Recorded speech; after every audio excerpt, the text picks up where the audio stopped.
Yeah, it's the Almanac, a rap show. I got opinions and they all factual. No news, just information that you won't be able to use unless you're at a dinner party trying to impress who's in attendance with endless tidbits of nonsense. We're gonna have a good time, I promise. YouTube rabbit holes, Reddit deep dives, pulling out old interviews from the archives. Styles, fads, trends, all of that. It's the Almanac of Rap.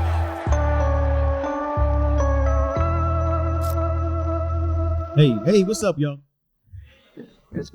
So usually the guest is at the table with me when I start this, but this is even more fun because this time they get to make an entrance. So let's just get it started. Today's guest is responsible for some of the most iconic imagery in hip hop. He's currently the Wu Tang Clan's creative director and the founder of the NVISION Latino Film Festival. Give it up right now. Make a lot of noise for Danny Hastings. How you doing? I'm fantastic, man. Wow. We're doing a barbecue, bro? Yeah, love it. you got the hot photography. So, what I'm saying? You brought the dishes. But man, listen, we don't have a lot of time and you got a lot of stories, a lot of history. So I want to just jump into it right now. And I want to ask you about your start in photography. I read that you got your start photographing your friends and people in your community and making them look like larger than life and heroic. And that is what you shopped around the labels and agencies to get your work. My question is, where did you develop the eye to even start taking photographs of your friends in that nature? Wow. Well, first and foremost, thank you for having me here, right? Thank you, Okayplayer. Thank you, BT. Thank you, What Works. Thank you, Miami. Thank you, Art Basel. It's an honor for me to be here. To answer your question, I started developing an eye for photography very early when I was in high school. I'm from Panama, okay, right? And Panama, any Panameños here? Yeah. Ya tú sabes que lo que es, loco. Se me sale el panameño ese. So I grew up in Panama, and my uncle was a journalist, a photographer, right? And he will take pictures. In Panama, photography back then wasn't, you cannot take it to the level that you could take it here in the United States, right? Okay, yeah. So he will be the newspaper photographer, and he will take pictures of, like, if there was a homicide, right? If there was a homicide, he will go to the scene of the crime and take a picture of the dead person. You weren't trailing him. That was his, yes, I did. Wow. Yeah.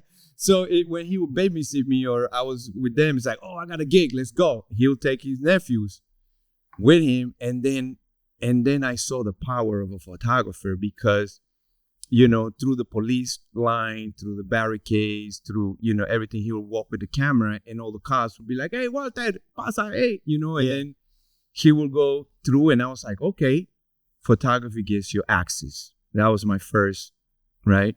Yeah. And then in high school, I became the high school photographer. So that gave me access to a bunch of stuff. Including the teachers, and I really didn't have to go to class because I would have to, be photographing events or whatever the high school had to do. So I learned very early how photography will get you access. Then I came to New York, right? The mecca of art, the mecca of music, just the mecca of the world.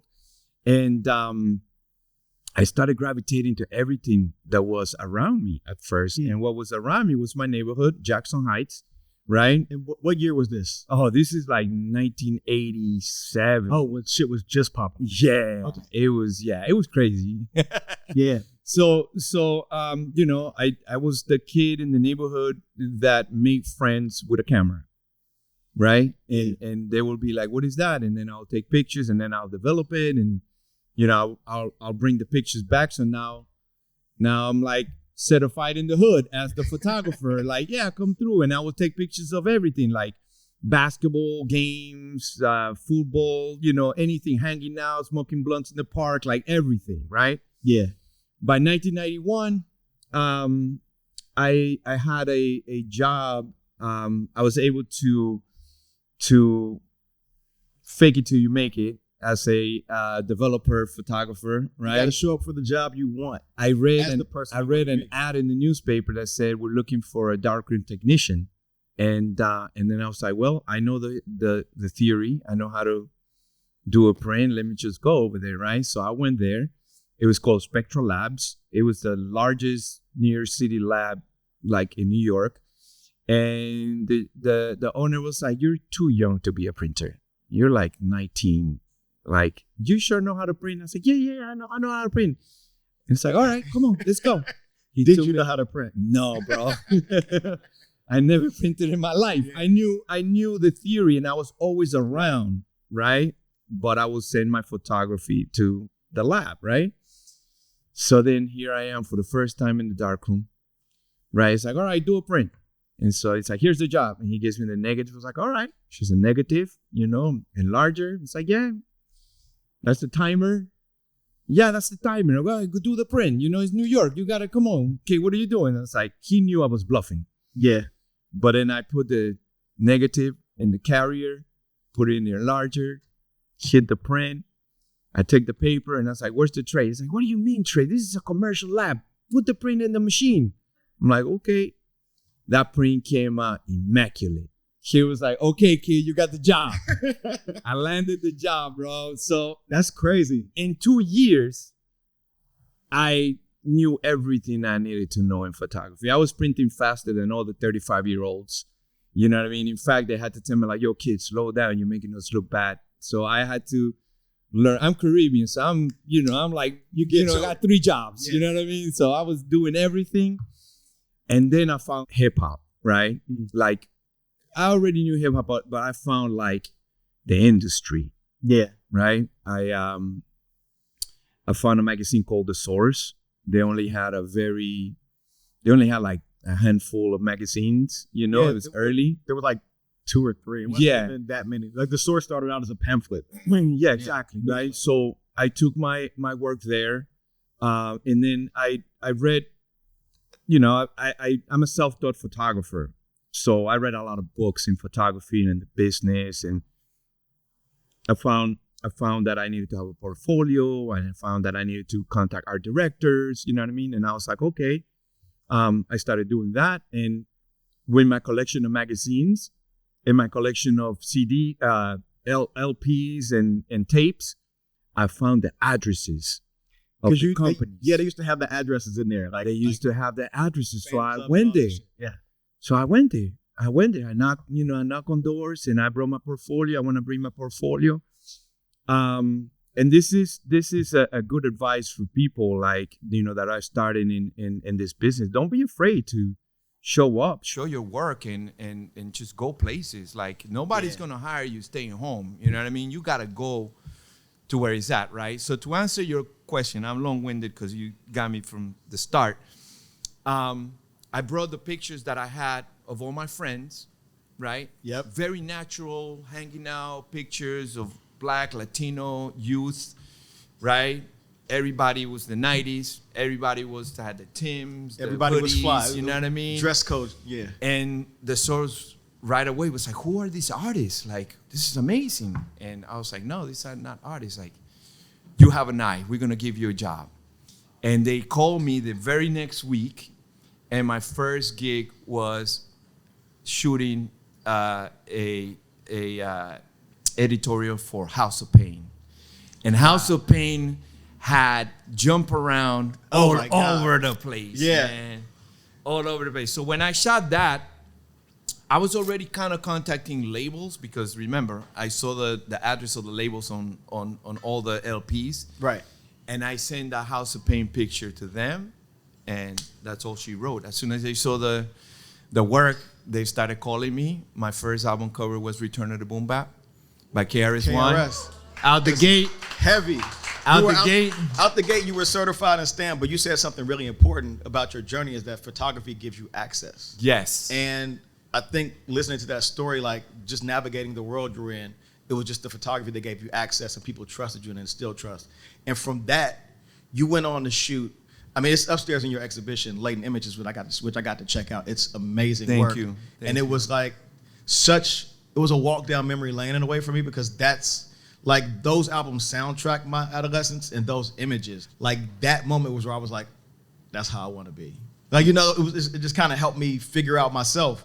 So within that, what I was saying was that you've went on to photograph everybody from Jay-Z to Lil' Kim to Gang Starr to Big Pun to I could go on naming people. Hopefully everybody goes check out the exhibition. But the only word I can really think of to describe your body of work is just definitive. Like, it's not even impressive. It's literally, I mean, it is impressive. I'm not saying that, you know, as a dig. But it's definitive. Like, once I knew what your photographic style was, I could kind of see your images. Mm-hmm. So my question for you is a very tough one. Okay. If you had to pick one album cover and one, like, magazine cover or portrait to just define your definitive style, what would they be?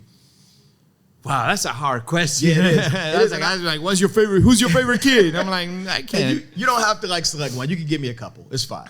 I mean, obviously, the 36 Chambers, you know, was it defines Danny Hastings photography, because not only for what it stands for, you know, with the record, right, that represents, you know, technically, that photograph, like, it's a masterpiece. Yeah. It's a masterpiece because I was combining different, and a lot of people may not know that, but I was combining different techniques of lighting, of exposure, of time, right? Like, I would leave the shutter speed open, right? So the candles will kind of move. You get the light trails. Right? Yeah. So it was a combination of understanding light and understanding darkness, right? Because the strobe, and I know, like, I'm probably confusing people, but the strobe, I live for the technicals. The strobe of light the strobe is a flash, right? So the flash will go on the faces, right? Yeah. But then the dark, I will have to shoot in the dark because I will have light, constant light behind them, lighting up the background.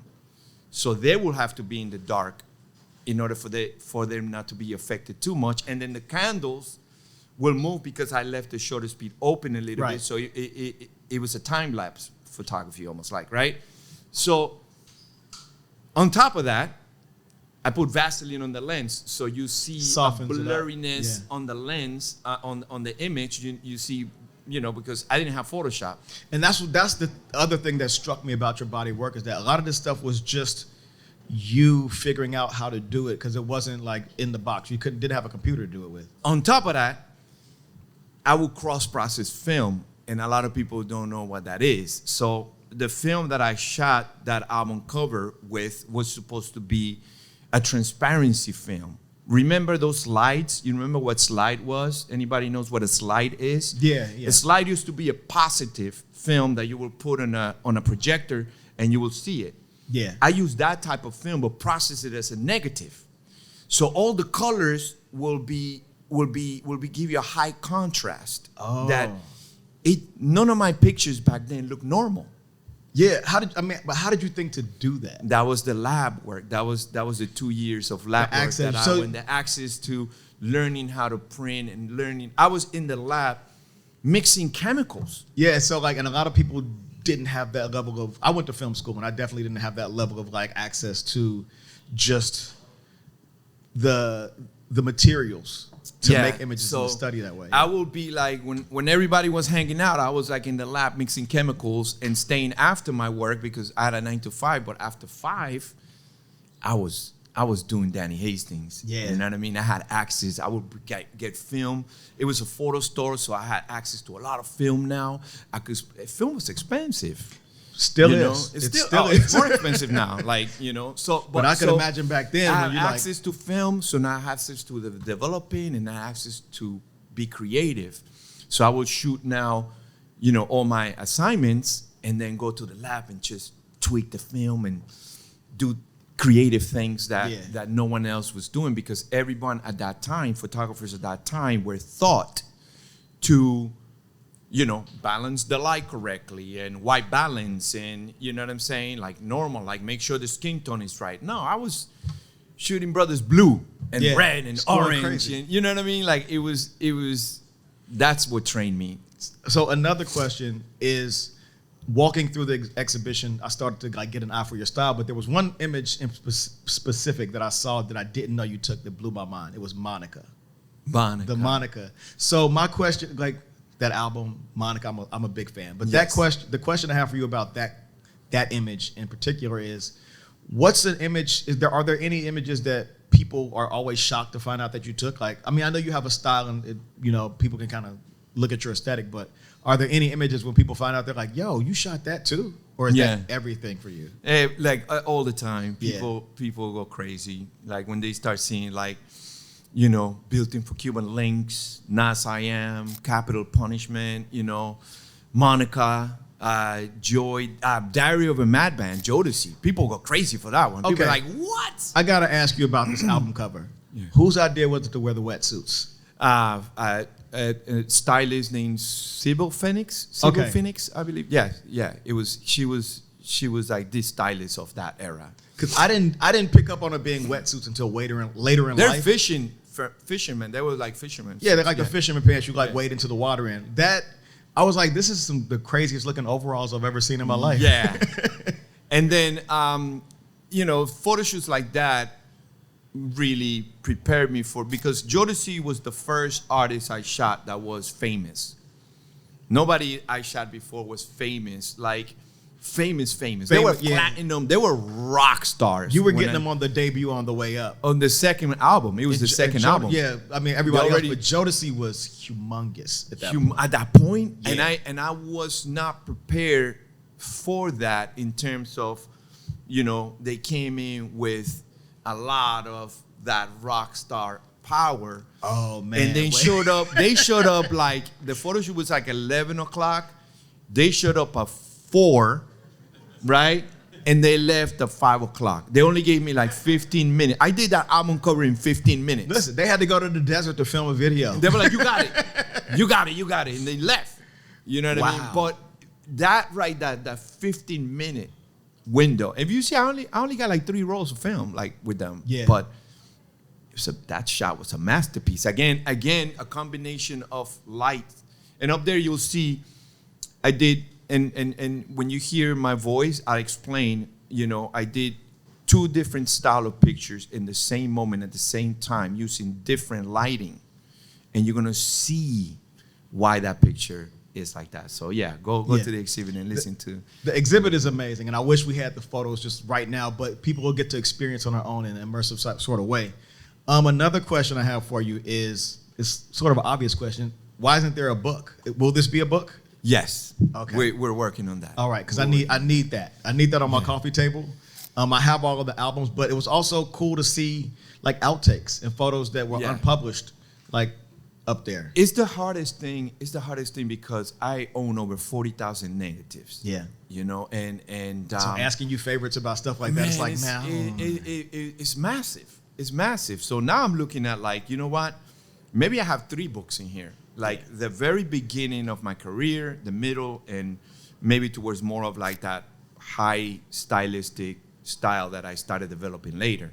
You know what I mean? Because, it's a lot. It's a lot of work. And then some of the photo book publishers give you type of deals that I'm not interested in. They want to own the stuff, and then they give you a little bit of money, and it's not, I'm not doing it for that. I want it to be represented right. As a master of your craft, has there ever been a photograph or a cover or any sort of work that you've done where you second guessed it in a way, doubted it, and the world received it, and they loved it? Has there been anything you've doubted, any of your work? I wouldn't call it necessarily doubted, but when I shot the Big Pun, Capital Punishment, it was just a simple portrait of a man's expression, right? Like his expression, and I caught that like him looking at the camera, and a lot of people love that, like the simplicity of that, and him just looking like he ready to capital punishment. Yeah. You know what I mean? Like he's ready to kill you. And then you press play and he's just bodying shit for the whole album. So that right there, that cover, like the way people appreciate that cover, I was like surprised by that. But then that moment that I caught of him, it was just, when we saw that picture, it was like, that's the one. Yeah. Right. And like, I want to get back on the Wu-Tang. We got to talk some more Wu-Tang, because the jacket itself, man, it lends it to the conversation. My favorite member of the Wu-Tang is ODB. Yes. Like, everybody has a favorite. It's 9 people. You got to pick a favorite. You don't have to, but ODB has always been the one that spoke to me in my soul. I guess the question is, you worked with them so intimately and like in so many ways. Do you have any cool ODB stories? I just want a story. What was it like working with him? It was. There's 2 stories. Like, there's 2. All right. So I shot the Wu-Tang when they were their first album, before the first album came up. Yeah. Right. Meeting RZA, and very vividly, I remember he was all about art and music. Right. And in fact, he was like, I remember he was like, look, you see this stretcher? Been wearing this shit for 3 days. Locked in. Yeah. I mean, like, we don't have it right now, talking about money, but we're gonna fucking blow up. Yeah. And it was his like he knew what he was doing, and I gravitated to that, right? Then through the years, now that was then. They're an enterprise now, right? All of them, each other, right? They're like enterprise, right? So I met ODB back in that time too. We were young. We were 19, 20, 21 years old, full of energy, happy, right? Because you don't know what you don't have, right? Yeah, exactly. So we, all of us, including myself, I didn't know what was the future gonna be like, but I was happy doing photograph, right? They didn't know that we're all gonna be millionaires at that time, but they were happy being photographed. They were right? happy to have something to do other than exactly what they had so been it doing. was a young, innocent energy when I shot the 36 Chambers. So when I met ODB, then very happy, very just happy to be there. That's what I remember him. Full of then, energy. Full of energy, and just be like, yeah, let's go. And just wilding. And me not knowing anything about him or the Wu-Tang at that time, this is my first time shooting it, got to meet him that way, right? Fast forwarding to now, 5 years later, when I shot the building for Cuban Links, now they're all millionaires, right? They're all businesses in their own right? And like Biggie said, more money, more problems, right? True. Yeah. I was so excited to shooting the Wu-Tang again, because I remember that first time. Right. And I saw them blowing up, and the posters and the worldwide and tours and all that. And I didn't connect with them during that. I just shot the first album, and then I went on my own stuff. Like, I shot 35 album covers after the Wu-Tang. Okay. You know what I'm saying? In 1 year. Like, it was crazy. So everybody was busy, right? It's only 52 weeks in a year. Exactly. I was shooting an album cover every 2 weeks. That's how crazy it was, right? So now I'm coming back to meet my boys again, right? Yeah. Built in for Cuban Links. Oh, this is so great. I'm going to shoot them again. They're going to remember. I was smacked in the face with the reality of conflict between them. There was conflict. And I'm like looking at it for the first time. I'm a guest in their house. Right. But I'm a photographer, so I perceive other things that people not necessarily see. I'm looking into your soul. I'm taking pictures with a lens. I'm focusing on your, on your expressions, on this and that. So I'm seeing things that I'm like, wait a second, this is not the same vibe I thought I was coming to, right?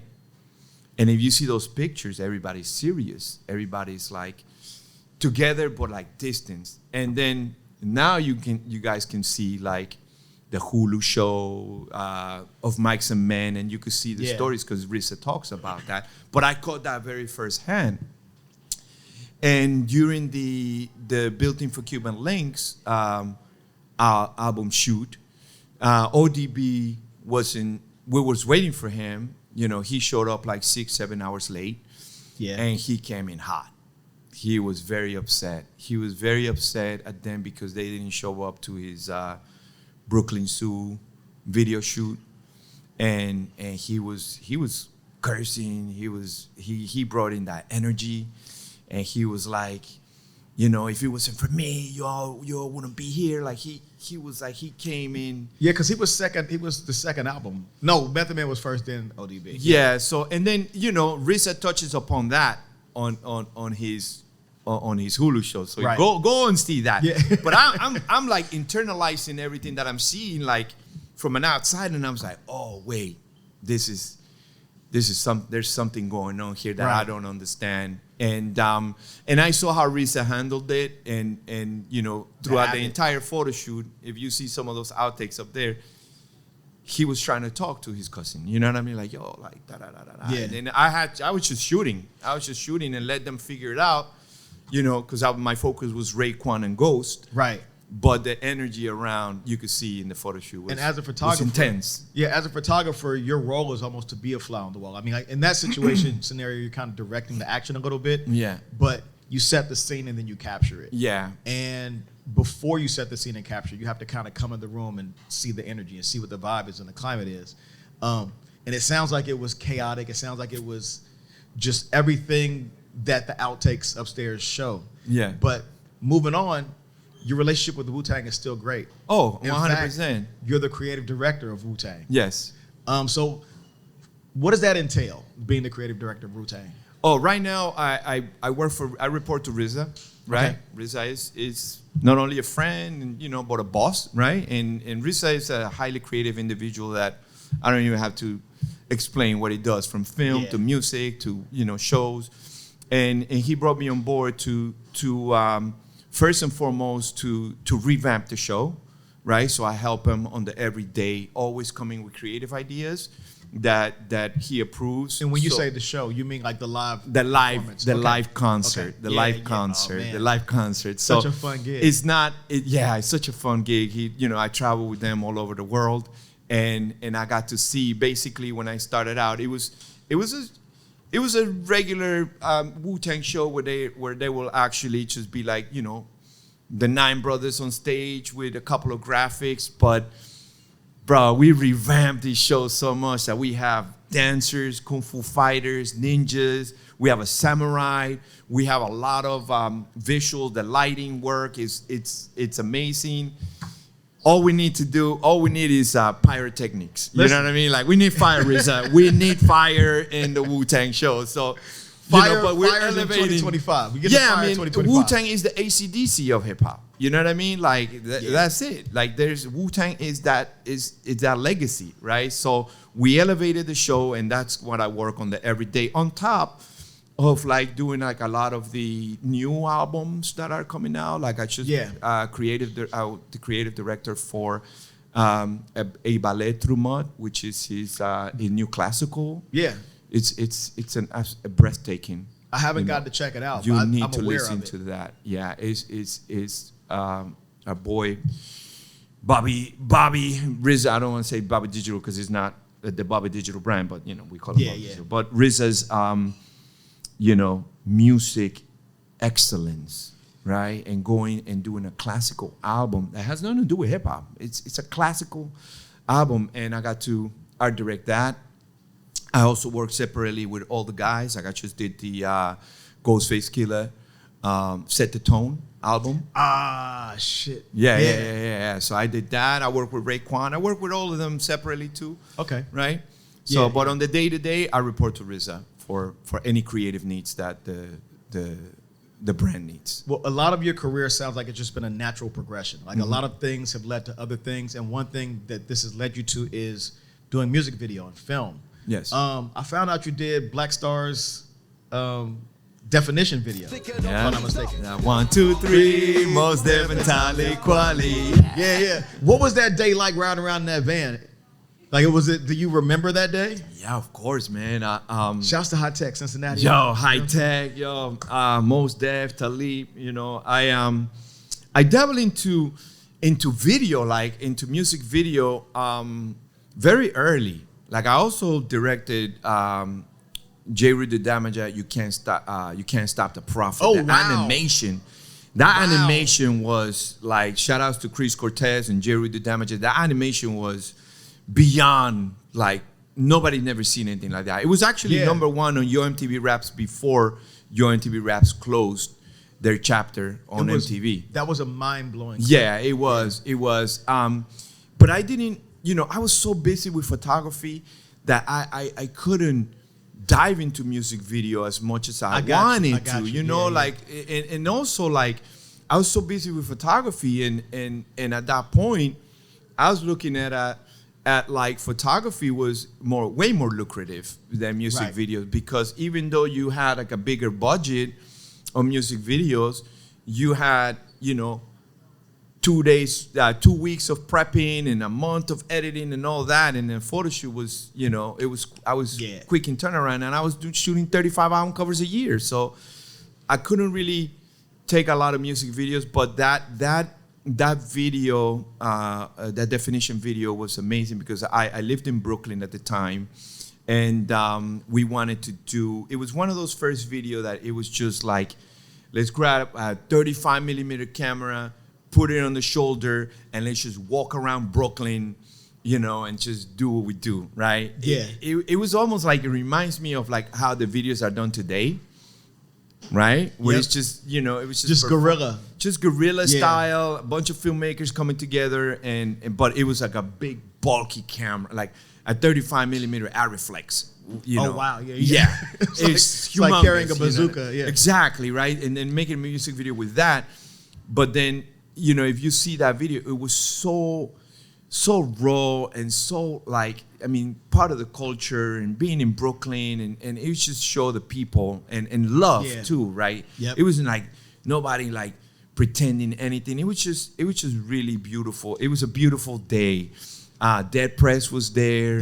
Faramount was there. Jessica Caremore was there. Like, a lot of people from the culture was there, and I was, I was able to capture all that with Mos and Tali. Yeah. And we got like about a couple minutes left. So yes. I got two more questions, but I want to get to one before we might jump back to this other question. So as a photographer, designer, or creative director, the question I want to ask you is actually a game. The Grammy Award for Best Recording Package is essentially an award for the best album art, and the albums nominated for this particular award usually are not the Album of the Year nominees. What I want to do with you is look at this year's Grammy nominees for Album of the Year and pick the winner based on their album cover. Oh, wow. Okay, so I'm going to show you the covers. Yeah. I'm going to name the nominees and show you the covers. They can't see them. But okay. Yeah. Well, these are the nominees? Yeah, the nominees for Best Album of the Year by cover as awarded by Danny Hastings are Cowboy Carter by Beyonce, New Blue Sun by Andre 3000, Jesse Volume 4 by Jacob Collier, Short and Sweet by Sabrina Carpenter, I Need an Espresso, The Tortured Poet Department by Taylor Swift, The Rise and Fall of a Midwest Princess by Chappell Roan, Brat by Charlie XCX, and Hit Me Hard and Soft by Billie Eilish. There are 8 nominees, and Danny Hastings is picking the winner. This will be the album that wins the award this year. We're making a prediction early. Wow, it's so hard to you put me on a spot right now, bro. It's a lot of great work. You put me on a spot right now. I feel. How you feeling today though? Like, which one? I feel a little certain way because this Grammy stuff happened after I did a bunch of album covers and I was never nominated for one. So we could just nominate which one of your albums win this Grammy then? Oh man, pick one of those. And then there's so many different styles. Like I'm gonna tell you what my 3 favorites are. Okay, that works. And I'm gravitating to this. This explosion. Jacob Collier, Jesse Volume 4. Yeah, to this explosion. It just kind of speaks to me. There's energy happening there, right? That's where I'm gravitating towards more, right? That's the one I'm gravitating That's to. the one? Yeah, that's the So one. congratulations, That's the one, yeah. Jacob Collier, for your win of this year's Grammy Award. Yeah, that's the one. by It Danny has a lot of Hastings. energy. The other stuff, and I'm biased because, I'm a photographer. Yeah. So I'll be like, I could have done that. You know what I Yeah, mean? yeah. A different way. So, You know. what I mean? It's like, so if you show me other stuff, I'm like, I'm not impressed by it because I can do it. Yeah. But I'm impressed by this because, shit, I can't, Like I can't do you're that. Looking at that, you're pulling it apart, trying to figure it out. The one Yeah. that I thought you would pick, honestly, I thought you would pick the Billie Eilish. It's like a door into the ocean where she's falling into water.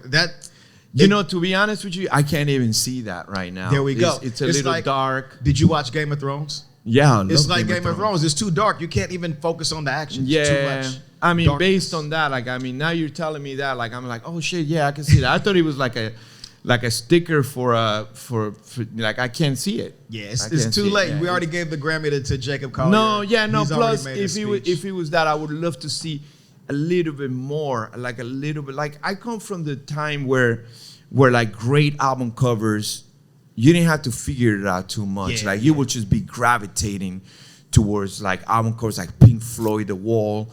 You know what I mean? And Dark Side of the Moon, Yeah, AC/DC, Highway to Hell. You know what I Definitive mean? shit, Like yeah. definitive shit. Like, you know what I mean? Like this stuff, like, this brat stuff like that. That's nothing, bro. Like, you know what I mean? Like, Yeah. to me, it's like I don't even know why. You know what I mean? So We'll it make is sure what to it get is. We'll make sure to get Jacob Collier that award. Yeah, engraved on you. they did something there. And listen, there's so many more questions I had, but we're out of time. Ah man, And man, we can continue. I got this so many conversa- stories, but you guys are gonna be able to go upstairs. Yeah, he'll be upstairs. Right? Scan the QR codes and listen to some of those amazing stories. And Yeah. I'm gonna be there. I'm gonna chill with you guys for the whole day. Plus, I got some prints. Also, if you want to buy some prints, Spend some money. Shop with Danny. And before we get out of here, one last thing. When is the next film festival? oh yes. So I don't know if I should announce this, but we're Exclusive. We're gonna bring the film festival to Miami. Yes. Funk Flex Bomb. We're gonna end on that note. We're gonna end on that note. Danny, thank you so much, Thank man. you so much, brother. Thank you so much, and thank you everyone for being here, and to all the partners and sponsors. Thank you for putting this together. I'm blessed and honored to be here. Cool. Thank you.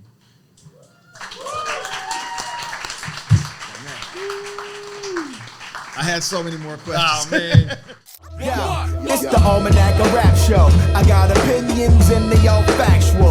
No news, just information that you won't be able to use unless you're at a dinner party trying to impress who's in attendance with endless tidbits of nonsense. We're gonna have a good time, I promise. YouTube rabbit holes, Reddit deep dives, pulling out old interviews from the archives. Styles, fads, trends, all of that. It's the Almanac of rap.